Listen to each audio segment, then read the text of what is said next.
நாய்க்கு பிஸ்கட் இல்லை ரொட்டி எது வேணாலும் போடுங்க. கோதுமையில் போடுறது பெஸ்ட்டு.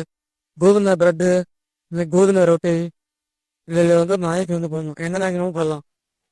நாய்க்கு போட்டுட்டு நாய் சாப்பிட்டு முடிச்சு எப்படியும் நாய் ஒரு சில நாய் வந்து ஃபுல்லாக சாப்பிட்ரும். ஒரு சில நாய் கொஞ்சம் கொஞ்சம் அங்கங்கே கடிச்சு சாப்பிட்டு போயிடும். இல்லை எல்லாத்தையும் சாப்பிட்ற மாதிரி இருந்தாலும் கொஞ்சம் நாயை துரத்தி விட்டுருங்க.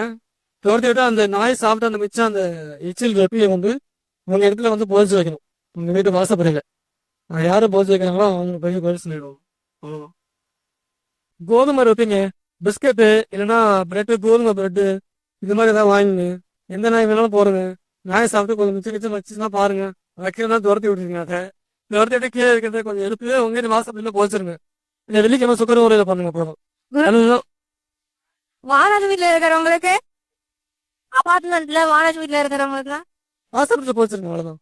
அதான் சிவனுக்கு வேற டைல்ஸ் ஆச்சு. வெளியில போச்சிருங்க. வீட்டுக்கு வெளியில வீட்டு தான் எந்த வீட்டுக்கு வெளியில போதுங்க. வீட்டு வாசல் மாடியில இருக்கிறவங்க கீழே போச்சிருங்க. எல்லாருமே விளாடட்டும், பிரச்சனை இல்லை. இப்ப நம்ம வீடு காலி பண்ணிட்டா போச்சிருங்க.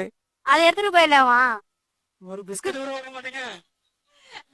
இல்ல நமக்கு வந்து வரதுதான் நாயோட மோசமா இருப்பாங்க பிள்ளைக்கு. அத்தி நாய் வந்து குருஜி நாய்க்கு நாமளே தானா ரொட்டி வாங்கி கொடுத்தா அது மாதிரி பண்ணலாமா இல்ல அது தானா வந்த ரொட்டி மட்டும்தான்? அதுதான் பண்ணலாம்.